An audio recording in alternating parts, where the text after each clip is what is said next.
Gara-gara COC. Hah? Coba kalian baca soal ini.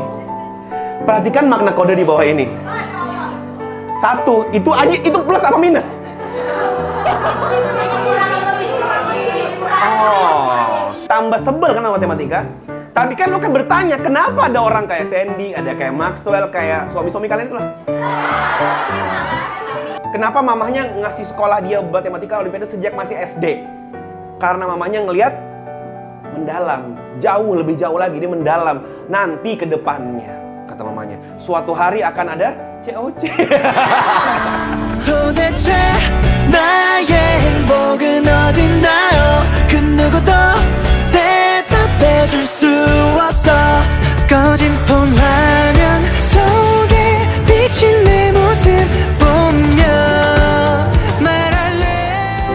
Tadi lagu yang dinyanyiin gue cari artinya, gue nemu satu phrase ya. Lirik artinya gini, I don't even know myself, where on earth is my happiness, no one can answer. Ada yang tahu bahasa Koreanya nggak? Yang Carrot ada? Hah? Oh ya, siap. Yang mana tuh? Gitu, ngumpet lagi tuh. Iya, mana? Hongbogen? Iya, benar, itu di sini tuh berarti. Di manakah kebahagiaan itu? Kan dia nyari kan? Terus lanjutannya apa? Tedapen suopso. Enggak ada yang jawab. Tedape. Gitu kan, drakor ya. Drakor ya. Mari kita jawab pertanyaan abang-abang ini ya. Berapa orang sih yang sebenarnya?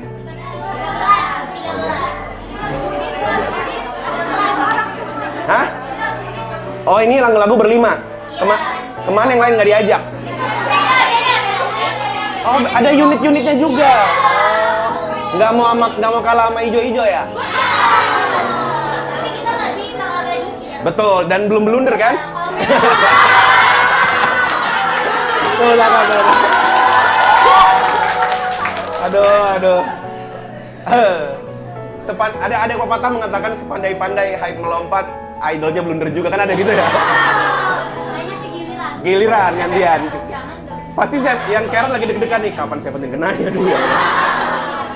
Ada doa-doa terselip kayak mending diem lu bangunin diem. Gak sok-sok peduli udah diem. Daripada blunder kan ya. Oke, mari kita bantu abang-abang ini jawab pertanyaan.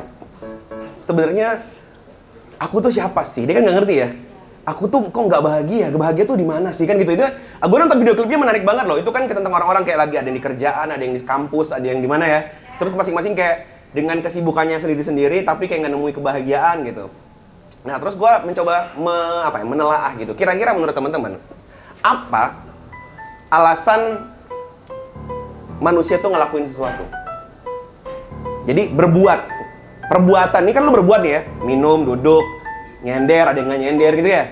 Berbuat macam-macam lah, ada yang nyanyi tadi, ada yang gila tadi satu kan di sini. Sabar, gue butuh korban memang, jadi tenang aja. Kira-kira apa ya reasonnya? Boleh dong bantu jawab. Ya menurut kalian, ini nggak ada benar salah ya. Menurut kalian aja deh. Apa? Kenapa manusia berbuat? Nih lu mikir ke diri lu sendiri. Gue duduknya nyender kayak gini, kaki diangkat sebelah gini. Kenapa? Kenapa tadi? Dipindah lagi. Pas gue, itu kenapa? Tadi kenapa? Ada reason apa kenapa dipindah? Oh karena saya bilang kamu pindahin. Berarti kalau saya ngomong lagi, kamu pindahin lagi. Saya ngomong lagi, pindahin lagi. Enggak kan? Berarti kurang tepat tuh. Karena sekali doang berlakunya. Kebetulan berarti. Bukan karena itu manusia berbuat. Ya kan? Nah bagus. Karena ingin. Oke? Aku ingin begitu. Doraemon ya. Ada nggak orang ingin banget ke Korea? Tapi kok nggak pergi-pergi? Berarti ingin aja nggak bisa. Ya kan? Ingin aja nggak menjadikan orang bisa berbuat. Terus apa dong? Kenapa orang berbuat? Kenapa ya orang ngelakuin sesuatu? Faktornya apa yang mendorong orang itu bisa berbuat ya? Kira-kira kenapa ya? Butuh. Ada nggak orang butuh duit? Nih, gue tanya nih, lu pernah lihat orang jomblo butuh pasangan tapi nggak dapat nggak? Dan nggak berusaha juga, dia diem aja. Ya kan? Udah pengen nikah, udah pengen, udah mau, udah butuh. Tapi kok masih diem aja, nggak nyari juga, nggak taruh juga, ada nggak kayak gitu? Berarti bukan karena itu orang berbuat. Kalau karena butuh, pasti begitu butuh dia nyari. Iya kan? Berarti bukan karena itu. Kenapa coba? Niat. Wah, ini. Ngaji nih. Ini lama lebih niat langsung baca dalil ya. Maaf Pak Ustadz. Nggak ingat tadi Anda berjoget di depan sini. Ada nggak orang nggak niat tapi dikerjain? Makanya bilang nggak niat banget sih lo. Ada kan gitu ya? Iya kan? Berarti kan nggak harus niat untuk ngelakuin sesuatu. Berarti bukan karena niat. Bingung ya? Terima. Seneng aku nih. Anda gagal menjawab ya. Sebenarnya kenapa orang berbuat sesuatu itu faktornya adalah karena dia mengetahui dampak perbuatannya. Mengetahui nanti jadi apa, dampaknya apa buat dia, itu yang bikin orang tuh ngelakuin sesuatu. Oke? Dan itu tergantung banget sama sejauh apa dia tahu perbuatannya. Contoh ya, ada orang tadi gue tanya, kenapa lu nggak nikah-nikah padahal udah butuh, udah pengen, dan udah bisa? Ya kan ya? Ternyata coba lu tanyain baik-baik, kenapa kamu nggak ikut ta'aruf kayak atau pacaran kayak masih diam aja gitu? Pasti dia punya reason, karena aku lagi studi. Nah, studi itu berarti kalau dia nikah berdampak pada studinya. Jadi dia tahu dampaknya. Iya kan? Ada orang tadi ke Korea, kenapa nggak ke Korea? Misalkan, karena dia tahu rekeningnya bakal habis langsung kalau ke Korea. Artinya kalau sampai sana nggak pulang. Walaupun nggak mungkin ya, katanya kan kalau ke sana harus duit PP udah ada gitu. Selalu karena dampak perbuatan. Tapi kak, ada kok orang udah ngelakuin terus nyesel. Berarti kan dia nggak tahu dampak perbuatannya. Waktu dia ngelakuin, dia melihat dampaknya yang situ doang. Contohnya nih, wih, enak tuh kue. Ya kan ya? Kalau gue makan dampaknya apa? Kenyang atau enak tadi. Jadi memenuhi hasrat yang dia pengen gitu kan ya. Lidahnya, entah mungkin lehernya kalau haus gitu kan ya. Jadi dia memandangnya sebatas itu. Dia nggak mikir lebih jauh. Makanya kalimatnya, kalau gue tahu begini nggak bakal. Nah, kalian pernah dengar ya? Berarti kan pas itu belum tahu kan? Berarti pengetahuan dia tuh dampaknya yang pendek aja waktu itu. Dan masalahnya manusia kebanyakan tuh dampak yang pendek-pendek doang. Nih, level pengetahuan orang akan dampak. Yang pertama, dangkal. Ini orang ngelihatnya yang di atas aja. Cakep tuh, cantik banget cewek, langsung gitu. Dia mikirnya dampak, paling dia bales, paling dia pergi, paling dia kabur gitu dong tuh. Dia nggak berpikir dampaknya ini orang ketakutan, ini orang nanti sakit mental, atau mungkin nanti digebukin, ada bapaknya di sono mungkin gitu ya. Dia lihat dampak pendeknya aja. Dia lapar, dia makan, dia ngantuk, dia tidur. Dan manusia kebanyakan tuh ini, serius lah. Bocah tuh ini nih. Jadi kalau nemu bocah tuh gini nih. Jadi bocah tuh gitu ya. Dia lihat apa? Apa nih? Makan. Iya kan ya? Karena dampak yang dia pikir adalah memenuhi rasa penasaran dia. Kalau aku makan, aku akan tahu sesuatu yang aku nggak tahu. Yang panik ibunya. Nah, itu baygon. Gitu. misalkan ya. Nah, cuman masalahnya kan banyak manusia tumbuh dan tetap jadi bocah ya. Jenggotnya udah panjang tapi masih dangkal gitu ya. Jadi itu dangkal. Level berikutnya adalah pengetahuan tentang dampak itu yang lebih mendalam. Dia lebih dalam mengetahui sesuatu. Orang-orang kayak gini, contohnya nih teman-teman lihat, ini apa namanya nih? Apalagi yang kalian lihat selain tembok? Warna pink. Oke, apalagi? Ada apa nih? Lukisan. Itu orang dangkal. Oke? Orang kayak gitu tiba-tiba bisa aja tembok nih, nyender. Tang, ternyata bukan tembok, jatuh. Kan bisa jadi kayak gitu kan?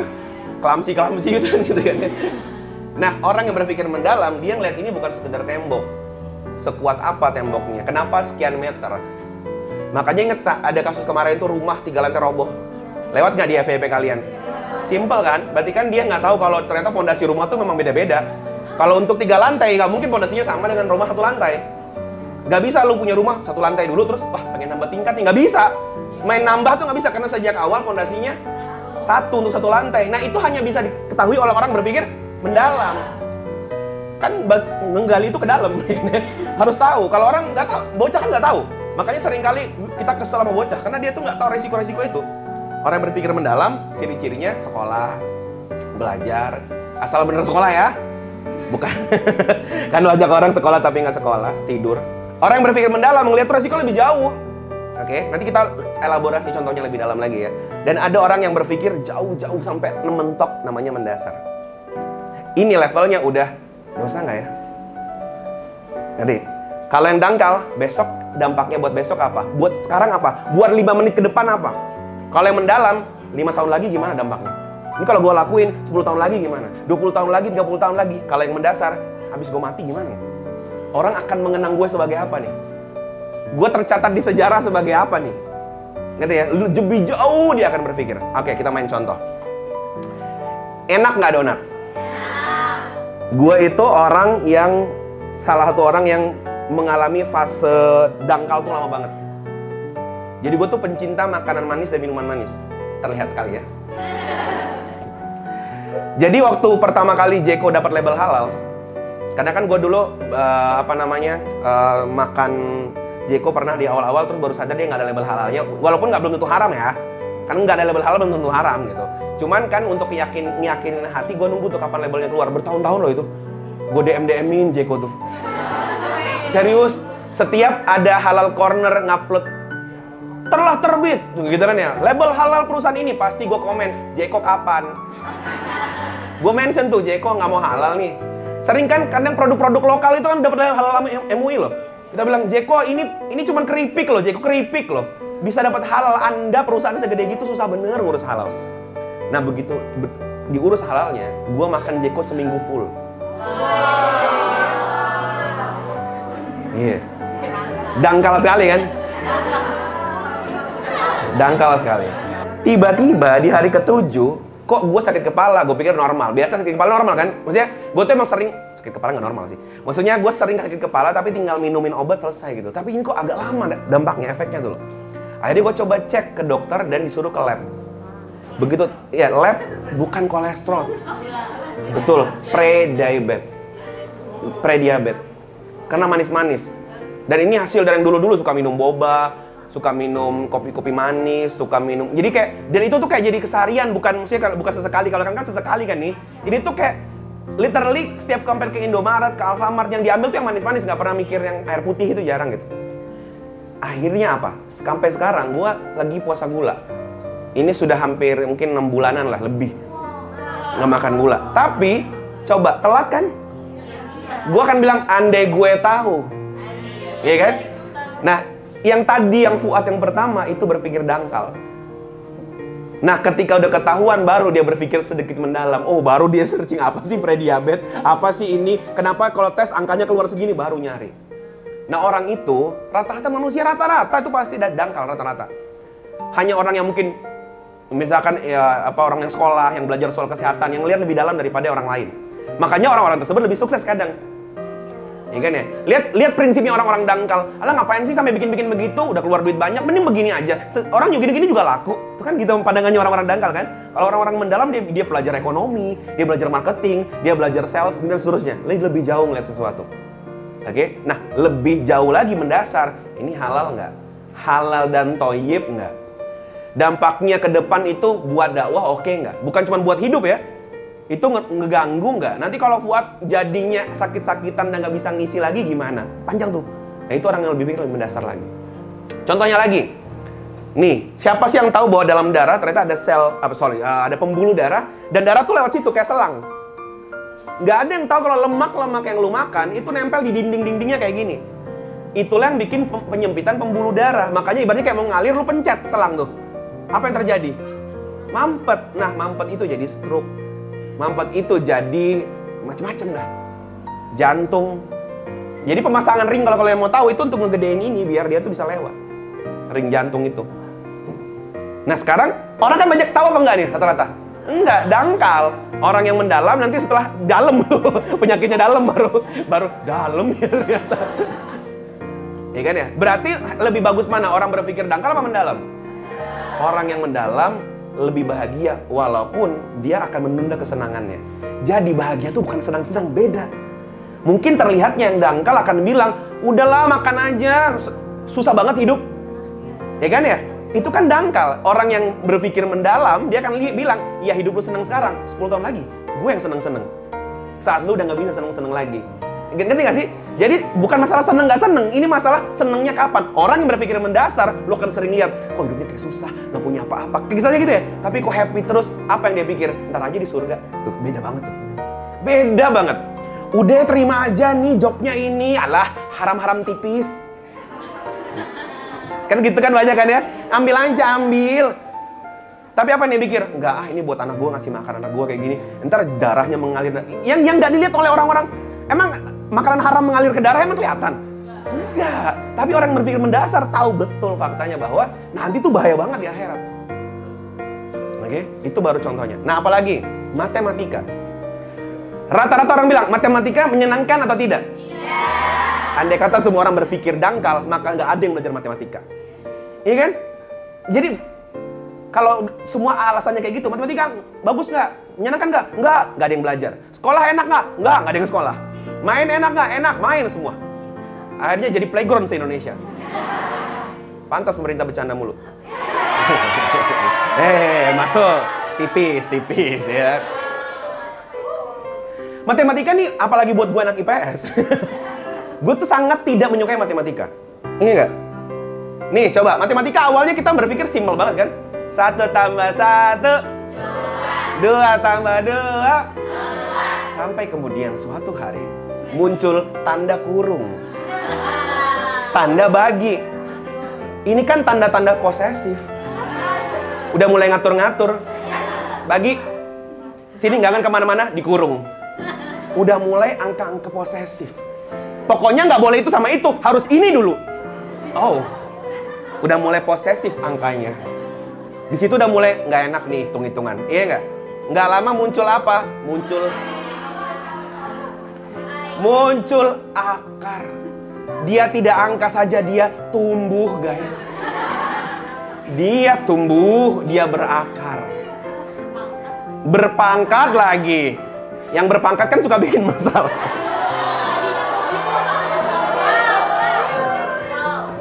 Aduh. Iya, jadi kita kan tambah nggak enak kan ya. Lama-lama ternyata matematika ada hurufnya. Kok bisa huruf dijumlah? Iya kan? Tambah stres lagi. Angka ketemu angka aja pusing. Angka ketemu angka, ketambahan huruf. Kayak huruf bilang, gue ikutan dong. Sempit bener matematika. Ketambahan huruf, guys. X, Y, kadang A, B, kadang S tapi panjang bener kayak integral itu gitu ya. Kayak ini mau S mau bukan sih sebenarnya. Ini kalau di Arab mungkin tambahan huruf jim, ha, ho ya. Gua nggak ngerti deh. Lama-lama ketambahan lagi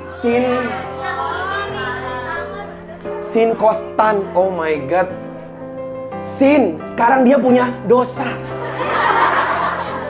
Maksud gue, lo kalau punya dosa tobat, jangan nyusahin orang. Dia punya kos, sekarang dia punya tempat tinggal. Dan dia punya tan, dia punya partai. Ada yang bingung, apa? Tan. Ada yang bingung, tan apaan? Tahu bingung kan? Dan gue pikir ini selesai di sini. Lo tahu nggak? Gara-gara COC. Hah? Gara-gara COC. Coba kalian baca soal ini. Perhatikan makna kode di bawah ini. 1, itu plus apa minus? Oh, berarti ini simbol cewek ya? Simbol galau gitu ya. 1 kurang lebih 2 sama dengan 1 adalah ibu dari 2. Saudara laki-laki 2, ayah dari 2, saudara perempuan 2. Sekarang dia punya keluarga. Poligami.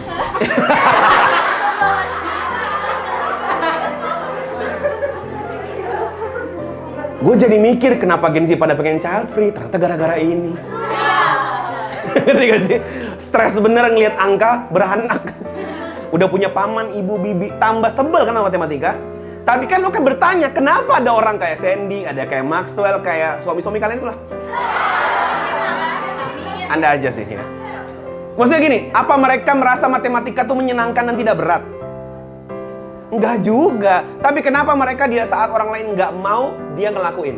Kenapa mamahnya ngasih sekolah dia matematika olimpiade sejak masih SD? Karena mamahnya ngelihat mendalam, jauh lebih jauh lagi, dia mendalam. Nanti ke depannya, kata mamanya, suatu hari akan ada COC. Nggak. Mamanya nggak. Nanti akan ada masa di mana ilmu dibutuhkan. Nggak cukup hanya dengan ini, melihatnya jauh ke depan. olimpiade membanggakan dan seterusnya. Enggak. Makanya nih lihat yang main-main anak-anak yang senang-senang itu mungkin sekarang aja nak, kamu nanti di masa depan dan seterusnya. Itu kan ditanamkan yang mendalam, tapi belum tentu mendasar. Nah makanya tadi ada berpikir dangkal, ada yang berpikir mendalam, dan ada berpikir mendasar. Nah mendasar bagi kami, bagi kita teman-teman khususnya muslim ya, adalah berpikir jauh setelah kehidupan. Jadi kalau gua mati nanti gimana?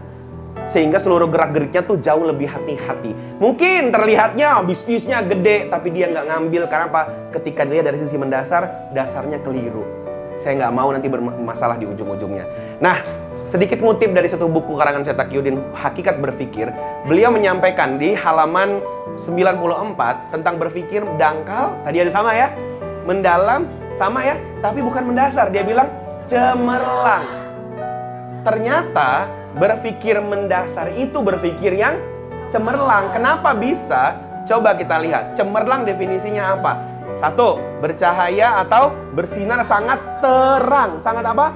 Terang. Jadi benar-benar kelihatan banget itu cemerlang. Yang kedua definisinya cerdas. Berarti orang yang berpikir mendasar itu orangnya terang melihat sesuatu dan cerdas. Ya kan? Makanya kalau kalian lihat ayatnya di Quran surat Maryam, nanti ada kalimat tentang orang-orang yang nanti ke akhirat terus dia melihat semuanya secara nyata. Dia bilang apa? Alangkah terangnya pendengaran mereka, orang-orang yang dibangkitkan di akhirat nanti, dan alangkah tajamnya penglihatan mereka pada hari mereka datang kepada kami. Maksudnya apa? Sekarang baru kelihatan semua. Mana yang dosa, mana yang pahala, mana yang dulu nggak boleh, mana yang boleh. Sekarang baru ketahuan. Dulu kan lu ngeyel kan? Sekarang dibuka, terlihat seterang itu. Dulu nggak percaya Tuhan kan? Nih Tuhan, lu lihat sekarang. Lu nggak percaya dosa kan? Lu nggak percaya surga kan? Lu mempertanyakan neraka kan? Lu mempertanyakan semua yang Tuhan kasih tahu kan? Sekarang mesti bertanya lagi. Nggak bakal bertanya lagi. Kenapa? Terang benderang. Tapi memang kita mau nunggu di akhirat baru terang. Makanya orang yang berpikir tadi mendasar melihat di dunia jauh lebih terang daripada orang-orang lain. Sehingga nggak nunggu mati dulu baru terang. Karena kalau udah terang ke sini, oh, ya ampun ternyata benar ini Tuhanku, ini nabiku. Ya udah aku beriman, telat. Harusnya terangnya pas di dunia, ngelihatnya tuh mendasar, telat. Ya kalau begini mah bukan ujian, udah kelihatan semua. Harusnya lu dari awal di dunia berpikir yang cemerlang tadi. Hadis berikutnya lagi, orang cerdas kata Rasul. Nah tadi kan definisi yang pertama terang ya. Yang kedua orang cemerlang itu cerdas ya. Orang cerdas adalah orang yang mampu mengendalikan diri, betul kan? Tahan dirinya. Ini enggak, ini pengen banget, ingin banget, butuh banget, tapi ini berbahaya buat masa depan. Dia bisa bikin tahan dirinya dan beramal untuk kehidupan setelah mati, bener kan? Ternyata orang cerdas itu orang berpikir mendasar. Dia tuh kontrol dirinya, dia melihat jauh-jauh ke depan. Nah, itu kurang lebih yang bisa disampaikan. Pertama, jadilah orang yang berpikir mendasar supaya jadi orang yang cemerlang. Thank you. Assalamualaikum warahmatullahi wabarakatuh. Makasih ya udah nonton video ini. Tonton lebih banyak video gue dengan gabung di program membership YouTube. Bakalan ada live setiap pekan, akses ke kelas-kelas online gue, dan ada badge serta emoji lucu yang bisa kalian pakai di kolom live chat dan komentar. Gabung jadi member yuk!